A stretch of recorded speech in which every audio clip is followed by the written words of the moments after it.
જળબંબાકાર વચ્ચે પોલીસની નવી ટેકનોલોજી આધારિત વોચફુલ આઈ ટીમ સક્રિય, સીસીટીવી કેમેરા દ્વારા પરિસ્થિતિ પર સતત નજર।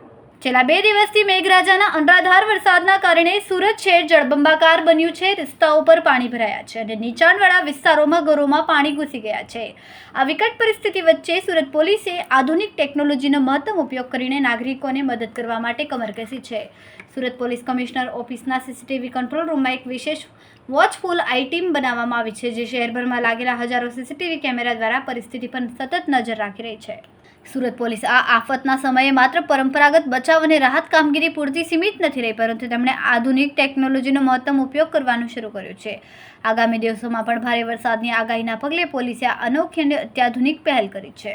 સુરત પોલીસ કમિશનર શ્રી અનુપમસિંહ ગેહલોતે પોતે આ સીસીટીવી કંટ્રોલ રૂમની સતત મુલાકાત લઈ રહ્યા છે। તેઓ ખડે પગે રહીને પરિસ્થિતિ પર નજર રાખી રહ્યા છે અને પોલીસ કર્મીઓને સતત જરૂરી સૂચનાઓ આપી રહ્યા છે।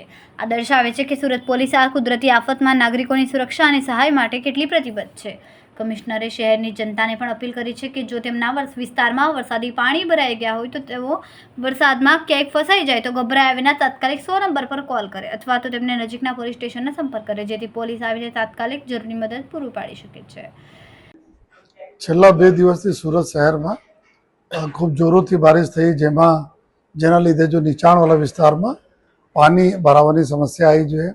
ખાડી વિસ્તાર છે લિંબાયત એરિયાના, ત્યાં પાણી અમુક સોસાયટીઓમાં ભરાવી જોઈએ। સલાબતપુરા વિસ્તાર, વરાછા, સારોલી, સરથાણા, આ બધા વિસ્તારો, મૈદરપુરા, ઘણી બધી વિસ્તારોમાં જો નીચાણવાળા વિસ્તાર હતા ત્યાં ખૂબ જ પાણી ભરાવાના લીધે લોકોના જો મુશ્કેલીઓ પડતી હતી। ટ્રાફિક નિયમનથી લઈને લોકો ઘરોમાં ફસાઈ ગયા હતા। 4 ફીટ જેટલા તક પાણી ભરાયા હતા। તો તમામ સમગ્ર જો શહેરમાં પોલીસના અધિકારીઓ અને જવાનોને સૂચના આપવામાં આવી હતી કે તમામ લોકો રોડ ઉપર રહેશે અને એવા વિસ્તારમાં લોકોને મદદ કરતા રહેશે જોઈએ। અને મને ખૂબ ગર્વ છે કે અમારા પોલીસના જવાનો અને અધિકારીઓ ખડે પગે રહીને જો લોકોને બચાવના કામગીરીમાં ટ્રેક્ટર મારફતે લઈ આવ્યા, બહાર કાઢી બીજી ગાડીઓ મારફતે જોઈએ એના આપણે ખભામાં બેસાડી લઈ આવ્યા અને આ પ્રકાર લોકોને બહાર કાઢ્યા જોઈએ। અને ટ્રાફિક ના જાય ત્યાં એના માટે જો અમારા ટ્રાફિક કંટ્રોલ રૂમમાંથી જો સીસીટીવી કંટ્રોલ રૂમ છે ટ્રાફિક માટે અલાયદા બનાવવામાં આવેલા છે। એનાથી સમગ્ર શહેરમાં ક્યાં ક્યાં રોડ રસ્તા બંધ છે, ક્યાં વધારે જો ટ્રાફિક છે એના નિગરાની કરીને અહીંયાથી જો પબ્લિક એડ્રેસ સિસ્ટમ છે એના મારફતે લોકોને સમજ પણ પાડવામાં આવી કે કઈ વિસ્તારમાં નહીં જાઓ અને કયા વિસ્તારમાં રોડ રસ્તાઓ બંધ છે એના સાવચેતી રાખો।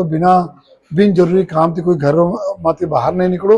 તો અમને ખૂબ ખુશી છે કે આપણે પ્રજાજનો અમારી બાતોનો માન આપીને બિનજરૂરી જો રોડ ઉપર નથી આવ્યા, જેના લીધે રોડના ટ્રાફિક નિયમનને બી પોલીસને આસાની પડી। અને અત્યારે અમે જોઈએ તો અમુક વિસ્તારોમાં હજુ પણ ખૂબ પાણી છે, ત્યાં વિસ્તારમાં આપણા કામગીરી ચાલુ છે। એના સિવાય બીજા વિસ્તારોની સ્થિતિ અત્યારે બરાબર છે પરંતુ છેલ્લા આવનાર જો 3 દિવસ ઓર જો ભારે વરસાદના આગાહી છે, જેના ધ્યાનમાં રાખી સમગ્ર જો ટ્રાફિક પોલીસ તંત્ર અને તમામ થાણાઓના પોલીસ તંત્ર એલર્ટ છે। મારી લોકો નમ્ર અપીલ પણ છે કે જે વિસ્તારમાં પાણી ભરાયેલા હોય, કોઈ તકલીફો હોય તો અને પોલીસ ત્યાં આગળ નહીં પહોંચી શકી હોય તો આપ જો આપણા આજુબાજુના પોલીસ સ્ટેશનોના આપ કોલ કરી શકો છો। 100 નંબર ઉપર કોલ કરી શકો, અમારા ટ્રાફિક કંટ્રોલ ઉપર કોલ કરી શકો છો। તાત્કાલિક આપને પોલીસના મદદ મળશે અને પોલીસ બીજા જો ડિપાર્ટમેન્ટ સાથે સંકલન છે, કોર્પોરેશન હોય, બીજા ડિપાર્ટમેન્ટ હોય, બધા સંકલન રહીને આપને જો બી સમસ્યા હોય છે એને દૂર કરવા માટે પૂરા અમે લોકો પ્રયાસ કરીશું।